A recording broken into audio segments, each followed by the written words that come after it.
ಶ್ರೀಕೃಷ್ಣಾಯ ನಮಃ. ವಸುದೇವಸುತಂ ದೇವಂ ಕಂಸಚಾಣೂರಮರ್ದನಂ ದೇವಕೀ ಪರಮಾನಂದಂ ಕೃಷ್ಣಂ ವಂದೇ ಜಗದ್ಗುರುಂ. ಬ್ರಹ್ಮಸ್ಥಾನ ಸರೋಜ ಮಧ್ಯವಿಲಸಚ್ಛೀತಾಂಶು ಪೀಠಸ್ಥಿತಂ ಸ್ಫೂರ್ಜತ್ಸೂರ್ಯರುಚಿಂ ವರಾಭಯಕರಂ ಕರ್ಪೂರಕುಂದೋಜ್ವಲಂ ಶ್ವೇತಸೃಗ್ವಸನಾನುಲೇಪನಯುತಂ ವಿದ್ಯುದ್ರುಚಾ ಕಾಂತಯ ಸಂಶ್ಲಿಷ್ಟಾರ್ಧತನುಂ ಪ್ರಸನ್ನವದನಂ ವಂದೇ ಗುರುಂ ಸಾದರಂ. ಶ್ರೀ ಗುರುಭ್ಯೋ ನಮಃ. ಲಂಬೋದರಂ ಪರಮಸುಂದರಮೇಕದಂತಂ ರಕ್ತಾಂಬರಂ ತ್ರಿನಯನಂ ಪರಮಂ ಪವಿತ್ರಂ ಉದ್ಯದ್ದಿವಾಕರಕರೋಜ್ವಲಕಾಯಕಾಂತಂ ವಿಘ್ನೇಶ್ವರಂ ಸಕಲವಿಘ್ನಹರಂ ನಮಾಮಿ. ತ್ವಾಂ ದೇವ ವಿಘ್ನದಲನೇತಿ ಚ ಸುಂದರೇತಿ ಭಕ್ತಿಪ್ರಿಯೇತಿ ಸುಖದೇತಿ ಫಲಪ್ರದೇತಿ ವಿದ್ಯಾಪ್ರದೇತ್ಯಗಹರೇತಿ ಚ ಯೇ ಸ್ತುವಂತಿ ತೇಭ್ಯೋ ಗಣೇಶವರದೋ ಭವ ನಿತ್ಯಮೇವ. ಶ್ರೀ ಮಹಾಗಣಪತಯೇ ನಮಃ. ಯಾ ಕುಂದೇಂದು ತುಷಾರಹಾರಧವಳ ಯಾ ಶುಭ್ರವಸ್ತ್ರಾವೃತ ಯಾ ವೀಣಾ ವರದಂಡಮಂಡಿತಕರ ಯಾ ಶ್ವೇತಪದ್ಮಾಸನ ಯಾ ಬ್ರಹ್ಮಾಚ್ಯುತ ಶಂಕರ ಪ್ರಭೃತಿಭಿಃ ದೇವೈಃ ಸದಾ ವಂದಿತಾ ಸಾ ಮಾಂ ಪಾತು ಸರಸ್ವತೀ ಭಗವತಿ ನಿಶ್ಶೇಷಜಾಡ್ಯಾಪಃ. ಶ್ರೀ ಸರಸ್ವತ್ಯೇ ನಮಃ. ವೇದಾರ್ಥತತ್ವವಿಶದೀಕರಣೇನ ಪುಂಸಾಂ ಉಚ್ಚೈರ್ಗತಿಂ ಜಗತಿ ಯೋ ದಯಾಯ ವಿಧಾತುಂ ರಮ್ಯಾಂ ಪುರಾಣಪದವೀಂ ಪ್ರಣಿನಾಯ ತಸ್ಮೈ ಲೋಕೇಶವೈಭವಪುಷೇ ಋಷಯೇ ನಮಸ್ತಾತ್. ತಸ್ಮೈ ವ್ಯಾಸಾಯ ಮುನಯೇ ಸರ್ವಜ್ಞಾಯ ಮಹರ್ಷಯೇ ಪರಾಶರ್ಯಾಯ ಶಾಂತಾಯ ನಮೋ ನಾರಾಯಣಾತ್ಮನೆ. ಶ್ರೀ ವ್ಯಾಸಾಯ ನಮಃ. ನಾರಾಯಣಂ ನಮಸ್ಕೃತ್ಯ ನರಂ ಚೈವ ನರೋತ್ತಮಂ ದೇವೀಂ ಸರಸ್ವತೀಂ ವ್ಯಾಸಂ ತತೋ ಜಯಮುದೀರಯೇತ್.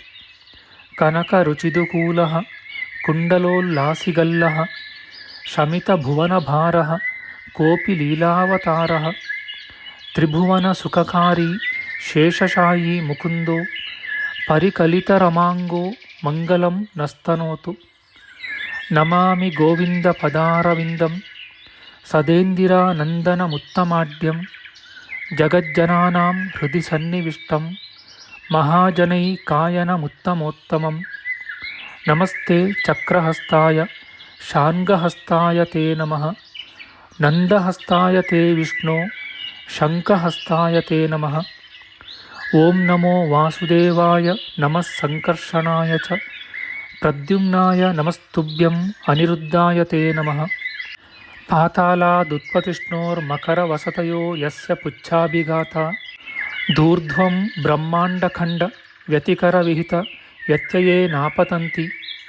ವಿಷ್ಣೋರ್ಮತ್ಸ್ಯಾವತಾರೇ ಸಕಲವಸುಮತಿ ಮಂಡಲಂ ವ್ಯಶ್ನುವಾನಃ ತಸ್ಯಾಸ್ಯೋದೀರಿತಾನಾಂ ಧ್ವನಿರಪಹರತಾದಶ್ರಿಯಂ ವ ಶ್ರುತೀನಾಂ. ಶ್ರೀ ಮತ್ಸ್ಯರೂಪಿ ಪರಮಾತ್ಮನೇ ನಮಃ. ಪ್ರಿಯ ಬಾಂಧವರೇ, ನಮ್ಮ ಈ ಶ್ರೀ ಲಾಲೀಕೃಷ್ಣ ಚಾನಲ್ಗೆ ಸ್ವಾಗತ. ಇಂದಿನ ವಿಡಿಯೋದಲ್ಲಿ ನಾವು ಶ್ರೀ ಮತ್ಸ್ಯ ಮಹಾಪುರಾಣದ 30ನೆಯ ಅಧ್ಯಾಯವಾದ ಯಯಾತಿ ಚರಿತ, ಯಯಾತಿ ಮಹಾರಾಜನು ದೇವಯಾನಿಯನ್ನು ಮದುವೆಯಾದುದು ಎಂಬ ವಿಚಾರ ಮಾಡೋಣ. ಶ್ರೀಕೃಷ್ಣಾಯ ನಮಃ. ಶೌನಕರು ಹೇಳುತ್ತಾರೆ, ಓ ರಾಜ ಕೇಳು. ಬಳಿಕ ಬಹುಕಾಲವಾದ ಮೇಲೆ ಸೌಂದರ್ಯದಿಂದ ಶೋಭಿಸುವ ದೇವಯಾನಿಯು ಆಟವಾಡುವುದಕ್ಕಾಗಿ ಅದೇ ವನಕ್ಕೆ ಹೊರಟಳು. ಶರ್ಮಿಷ್ಠೆಯೊಡನೆಯೂ ಆ 1000 ಜನ ದಾಸಿಯರೊಡನೆಯೂ ಆ ಸ್ಥಳಕ್ಕೆ ಹೋಗಿ ಅವಳು ಮನಬಂದಂತೆ ಓಡಾಡಿದಳು. ಆ ಗೆಳತಿಯರೆಲ್ಲರೊಡನೆಯೂ ಬೆರೆತು ಬಹಳ ಸಂತೋಷದಿಂದಿದ್ದಳು. ಅವರು ಆಸಕ್ತಿಯಿಂದ ಆಡಿದರು. ವಸಂತ ಋತುವಿನ ಹೊಸ ಜೇನನ್ನು ಕುಡಿದರು. ಬಗೆ ಬಗೆಯ ಹಣ್ಣುಗಳನ್ನು ತಿಂಡಿಗಳನ್ನು ತಿಂದರು. ಯಯಾತಿ ಮಹಾರಾಜನೂ ಸಹ ಜಿಂಕೆಯನ್ನು ಬೆನ್ನಟ್ಟಿಕೊಂಡು ಬಾಯಾರಿಕೆಯಿಂದ ನೀರನ್ನು ಹುಡುಕುತ್ತಾ ಅಕಸ್ಮಾತ್ತಾಗಿ ಅದೇ ಸ್ಥಳಕ್ಕೆ ಬಂದನು. ದೇವಯಾನಿ, ಶರ್ಮಿಷ್ಠೆ ಮತ್ತು ಆ ಯುವತಿಯರೆಲ್ಲರನ್ನೂ ಅವನು ನೋಡಿದನು. ಅವರು ಮಧುಪಾನದಲ್ಲಿ ತೊಡಗಿದ್ದರು. ಬಗೆ ಬಗೆಯ ಒಡವೆಗಳಿಂದ ಸಿಂಗರಿಸಿಕೊಂಡಿದ್ದರು. ನಡುವೆ ದೇವಯಾನಿಯು ಮುಗುಳುನಗೆ ನಗುತ್ತಾ ಕುಳಿತಿದ್ದಳು. ಅವಳ ರೂಪಕ್ಕೆ ಎಣೆಯೇ ಇರಲಿಲ್ಲ. ಶರ್ಮಿಷ್ಠೆಯು ಅವಳ ಕಾಲನ್ನೊತ್ತುತ್ತಾ ಹಲವು ಬಗೆಯಿಂದ ಸೇವೆ ಮಾಡುತ್ತಿದ್ದಳು. ಯಯಾತಿಯು ಹೇಳುತ್ತಾನೆ, ಇಲ್ಲಿ ಚೆಲುವೆಯರಾದ ಇಬ್ಬರು ಕನ್ಯೆಯರು ಕುಳಿತಿರುವರು. ಅವರನ್ನು 2,000 ಜನ ಯುವತಿಯರು ಓಲೈಸುತ್ತಿರುವರು. ಈ ಇಬ್ಬರ ಕುಲವನ್ನೂ ಹೆಸರನ್ನೂ ತಿಳಿಯಲಿಚ್ಛಿಸುತ್ತೇನೆ. ದೇವಯಾನಿಯು ಹೇಳುತ್ತಾಳೆ, ಓ ರಾಜ, ಹೇಳುವೆನು ಕೇಳು. ದೈತ್ಯರ ಗುರುವಾದ ಶುಕ್ರಾಚಾರ್ಯನಿರುವನಲ್ಲವೇ?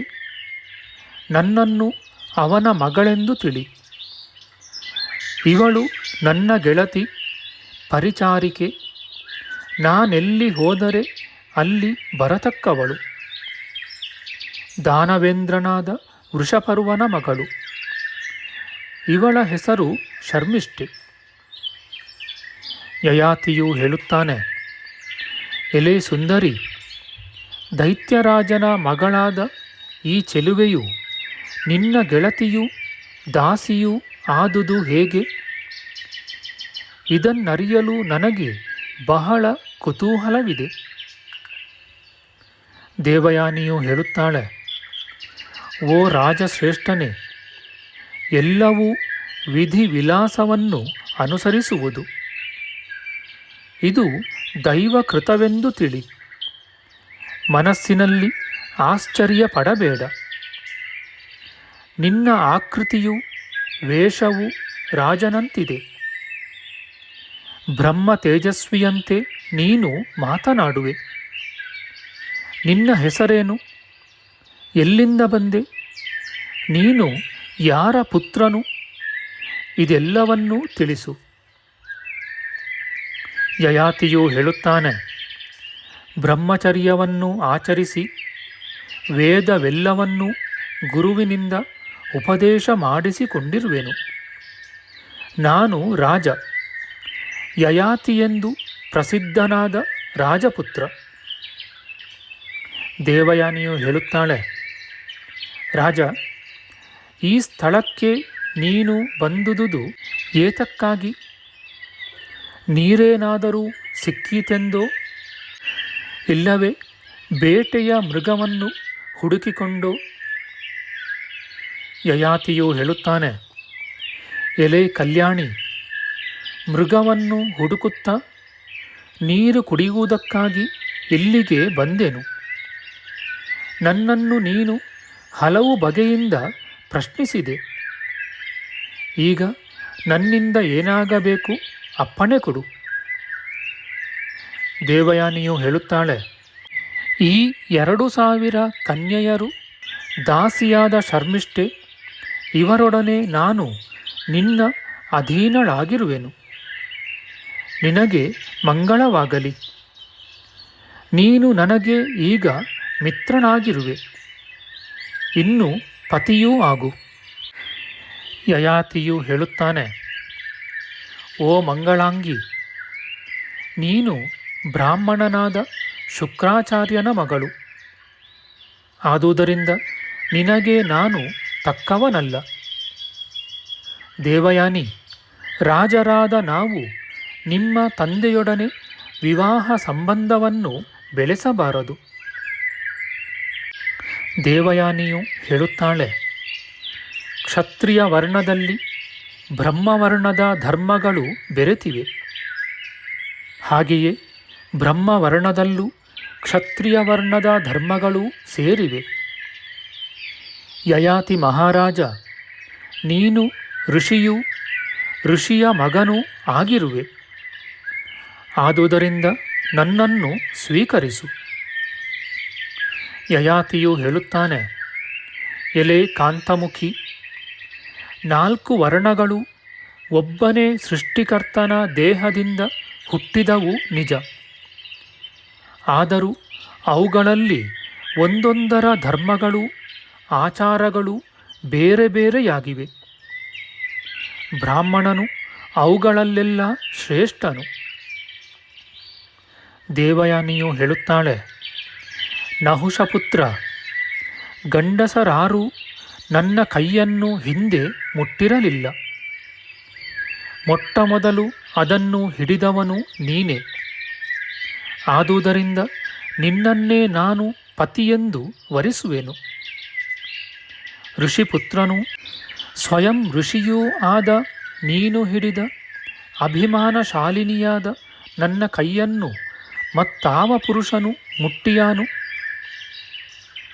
ಯಯಾತಿಯು ಹೇಳುತ್ತಾನೆ, ಕೋಪದಿಂದ ವಿಷದ ಹಲ್ಲುಗಳನ್ನು ತೆಗೆದುಕೊಂಡು ಬಾಯಿಯಿಂದ ವಿಷದ ಜ್ವಾಲೆಯನ್ನು ಕಾರುತ್ತಾ ಬರುತ್ತಿರುವ ಸರ್ಪವನ್ನಾದರೂ ಎದುರಿಸಬಹುದು.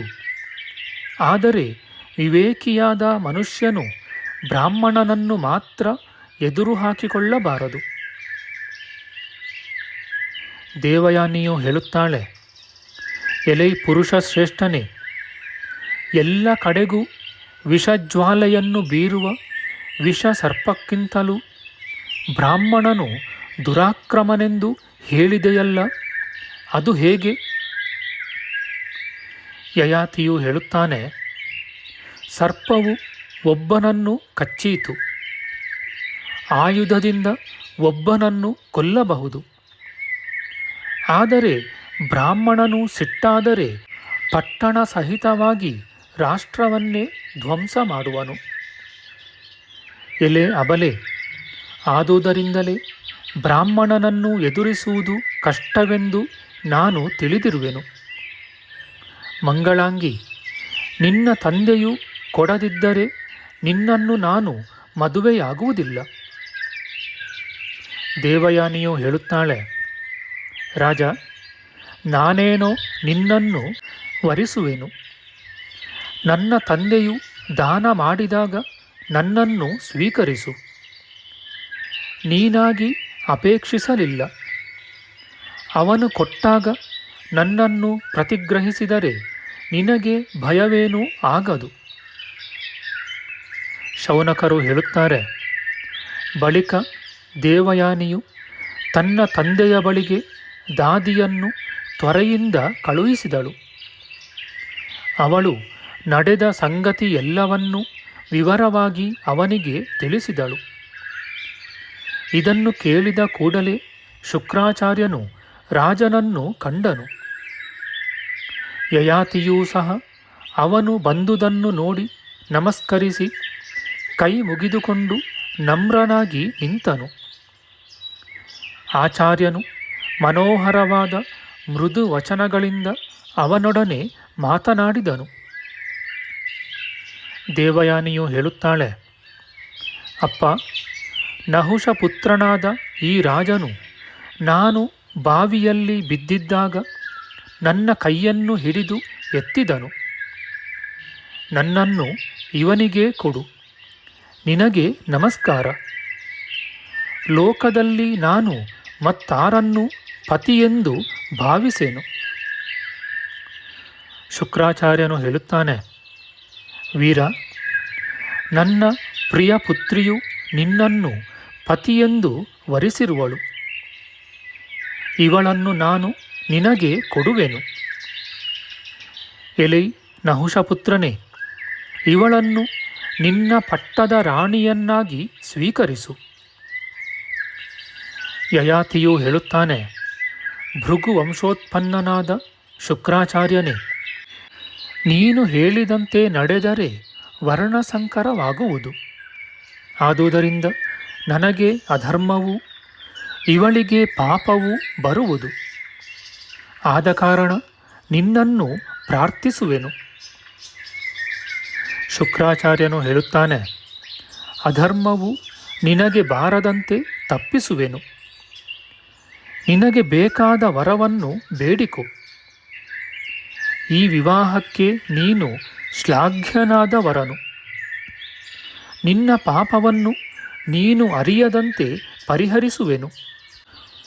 ಮಂದಹಾಸಯುಕ್ತಳಾದ ಈ ದೇವಯಾನಿಯನ್ನು ಧರ್ಮದಿಂದ ಭಾರ್ಯೆಯೆಂದು ಪರಿಗ್ರಹಿಸು. ಇವಳಿಂದ ಅಪರಿಮಿತವಾದ ಆನಂದವನ್ನು ಪಡೆ. ಓ ರಾಜ, ವೃಷಪರ್ವನ ಪುತ್ರಿಯಾದ ಈ ಶರ್ಮಿಷ್ಠೆಯನ್ನೂ ಸಹ ನೀನು ಯಾವಾಗಲೂ ಗೌರವದಿಂದ ನೋಡು. ಆದರೆ ಅವಳಿಗೆ ನಿನ್ನ ಹಾಸಿಗೆಯಲ್ಲಿ ಮಾತ್ರ ಭಾಗವನ್ನು ಕೊಡಬೇಡ. ಶೌನಕರು ಹೇಳುತ್ತಾರೆ, ಶುಕ್ರಾಚಾರ್ಯನು ಹೀಗೆ ಹೇಳಲು ಯಯಾತಿ ಮಹಾರಾಜನು ಅವನಿಗೆ ಪ್ರದಕ್ಷಿಣೆ ಮಾಡಿ ಆ ಮಹಾತ್ಮನ ಅಪ್ಪಣೆಯನ್ನು ಪಡೆದು ಸಂತೋಷದಿಂದ ತನ್ನ ಪಟ್ಟಣಕ್ಕೆ ಹೋದನು. ಇತಿ ಶ್ರೀ ಮಾತ್ಸ್ಯೆ ಮಹಾಪುರಾಣೆ ಸೋಮವಂಶೆ ಯಯಾತಿಚರಿತೆ 30ೋಧ್ಯಾಯ. ಶ್ರೀಕೃಷ್ಣಾರ್ಪಣಮಸ್ತು. ನಮ್ಮ ಮುಂದಿನ ವಿಡಿಯೋದಲ್ಲಿ ನಾವು ಶ್ರೀ ಮತ್ಸ್ಯ ಮಹಾಪುರಾಣದ 31ನೆಯ ಅಧ್ಯಾಯವಾದ ಯಯಾತಿಚರಿತ, ಯಯಾತಿ ರಾಜನಿಂದ ದೇವಯಾನಿ ಮತ್ತು ಶರ್ಮಿಷ್ಠೆ ಇಬ್ಬರೂ ಸಂತಾನವನ್ನು ಪಡೆದುದು ಎಂಬ ವಿಚಾರ ಮಾಡೋಣ.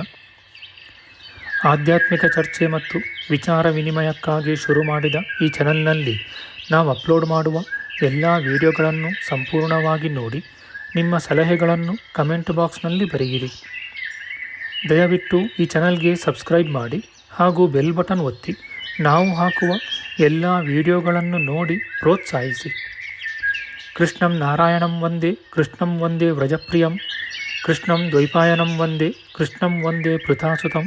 ಶ್ರೀಕೃಷ್ಣಾಯ ನಮಃ.